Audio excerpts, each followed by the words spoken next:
खबरों की तरफ रुख करते हैं। मोहन यादव के मध्य प्रदेश के मुख्यमंत्री बनने के बाद बदल गए हैं समीकरण। बीजेपी के सामने अंदरूनी समीकरणों को साधने की चुनौती है। दिग्गज नेताओं की भूमिका को लेकर भी अटकलों का बाजार गर्म है कि क्या होगा।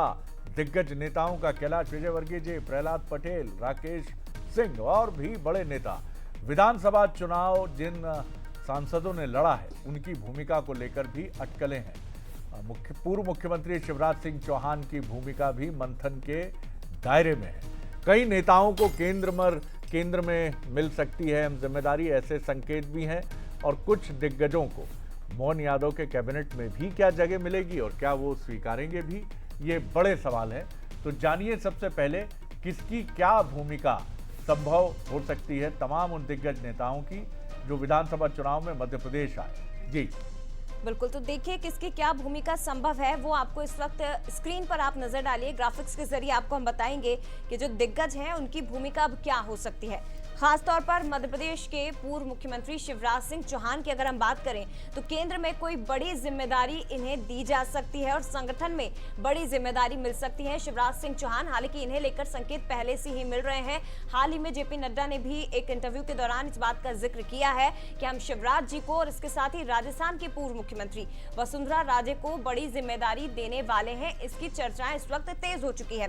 बात अगले चेहरे की करें, प्रहलाद पटेल पूर्व केंद्रीय मंत्री हैं, वर्तमान में विधायक। मोहन यादव की कैबिनेट में ये शामिल हो सकते हैं, लेकिन महत्वपूर्ण होगा कि कौन सा विभाग इन्हें मिलेगा। कैबिनेट में अगर जगह मिलती है एमपी में तो विभाग महत्वपूर्ण देना होगा और उसके बाद रास्ता है फिर लोकसभा चुनाव का, तो वापस लोकसभा का रुख वो कर सकते हैं, यानी कि एक बार फिर से सांसद का चुनाव उन्हें लड़ाया जा सकता है 2024 में। बात प्रदेश अध्यक्ष वी डी शर्मा की करें और कैलाश विजयवर्गीय की बात करते हैं तो प्रदेश संगठन की बागडोरी संभाल सकते हैं। एक बार फिर से लोकसभा चुनाव में इन्हें उतारा जा सकता है। तो ये कैलाश विजयवर्गीय की बात होगी, लेकिन अगला चेहरा आपको बता दें, राकेश सिंह पूर्व प्रदेश अध्यक्ष भी रह चुके हैं। मोहन यादव की कैबिनेट में इन्हें जगह दी जाए तो फिर विभागों को लेकर मंथन बहुत जरूरी है कि कौन सा विभाग सौंपा जाएगा। इसके अलावा मंथन इस पर भी किया जा रहा है कि क्या एक बार फिर से इन्हें लोकसभा से मैदान में उतारा जाए, क्या फिर से सांसदी का चुनाव ही लड़ेंगे।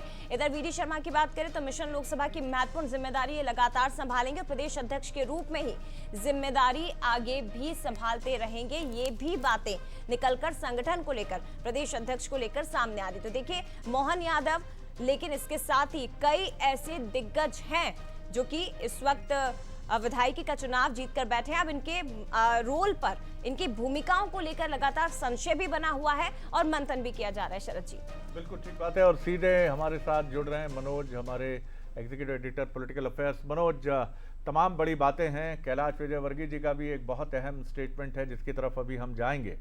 तो यानी अब भूमिकाओं पर चर्चा तो तय है और ये इसलिए भी ज़रूरी है कि जिससे कहीं कोई किसी के भी मन में संशय ना हो, संदेह ना हो, और उसकी भूमिका हर हाथ को काम, ये जो बीजेपी का एक स्लोगन है, तमाम वो बड़े नेता, दिग्गज नेता, वो जितनी जल्दी से जल्दी अपनी भूमिकाओं को लेकर स्पष्ट होंगे उतना ये हर दृष्टि से उचित होगा।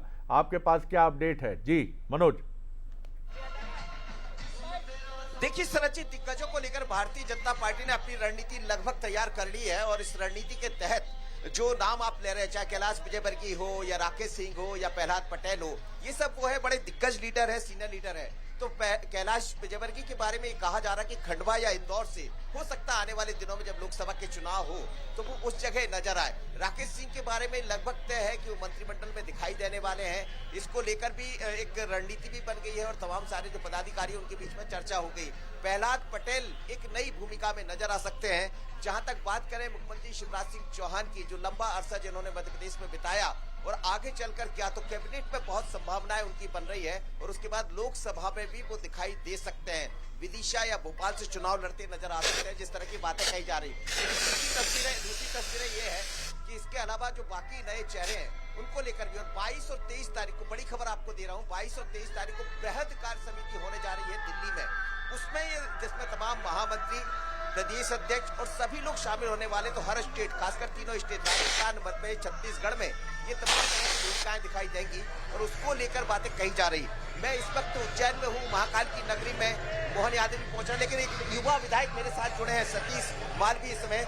सतीश जी, आप तो युवा विधायक है, मंत्रिमंडल का गठन भी होना है, आप भी दूसरी बार चुनाव जीतते हैं, लेकिन जो सीनियर लीडर हैं, खासकर कैलाश जी या फिर राकेश जी, प्रहलाद पटेल जी, इनकी भूमिका में क्या दिखाई देती है आपको? कहाँ भूमिका निभाएंगे ये लोग? देखिए, आज तो उत्साह का माहौल है और हम सब लोग उज्जैन वासी, उज्जैन जिले के वासी, मध्य प्रदेश के नवनिर्वाचित मुख्यमंत्री डॉक्टर मोहन यादव जी के स्वागत के लिए पलक फावड़े बिछाकर बैठे हुए हैं। रही बात आपके नेतृत्व की, तो शीर्ष नेतृत्व तय करता, भारतीय जनता पार्टी में जो भी निर्णय होता है शीर्ष नेतृत्व तय करता। हम सब लोग महाकाल के नगरी के लोग हैं और महाकाल के अपने सेवक, महाकाल के अपने लाल, उज्जैन का बेटा, विकास पुरुष मोहन यादव के स्वागत के लिए सब लोग प्राण से उनके स्वागत के लिए आतुर है। तो 22-23 तारीख को एक बैठक है, एक बैठक 17 तारीख को यानी कल ही होने जा रही है, जिसमें कैबिनेट को लेकर बातें होंगी। लेकिन मैं इस वक्त उज्जैन में हूँ, महाकाल की नगरी उज्जैन में है, जहाँ करीब 2:45 के आसपास मोहन यादव पहुंचने वाले।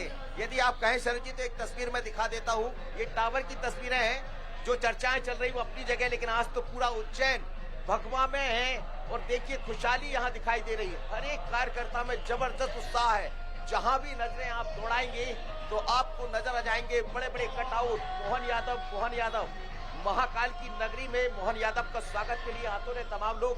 किस तरह आप लोग स्वागत करने वाले? हम लोग सारे के सारे बाबा महाकाल की नगरी से हमारे मोहन जी यादव, यशस्वी मुख्यमंत्री जी, देखिए आप कितना हर्ष और उल्लास का माहौल है और ये बीजेपी की जीत है और बीजेपी की ही ताकत है, जो एक बिल्कुल छोटे से कार्यकर्ता को भी वहां पर लेके बढ़ा सकते, किसी चाय वाले को अगर प्रधानमंत्री बना सकते हैं, तो हमारे मोहन जी यादव जिनका जो लास्ट की लाइन में बैठे हुए थे उनको अगर बिल्कुल मनोज जी, आप बातचीत का सिलसिला आगे बढ़ाकर रखिए, जारी रखिए, लेकिन बहुत महत्वपूर्ण है क्योंकि उज्जैन में डॉक्टर मोहन यादव मुख्यमंत्री बनने के बाद पहली बार पहुंच रहे हैं। ये कार्यक्रम होने वाला है, 7 किलोमीटर लंबा रोड शो, और इसी लेकर कार्यकर्ता उत्साहित है। लेकिन इसके इतर बात अगर दिग्गजों की हो रही है तो मोहन यादव को तो मुख्यमंत्री बना दिया गया है, लेकिन अब चर्चाएं हैं कि जो दिग्गज हैं वो आखिर क्या जिम्मेदारी उन्हें मिलने वाली है, कौन सा विभाग उन्हें मिलने वाला है, तो इस पर लगातार चर्चाएं चल रही हैं।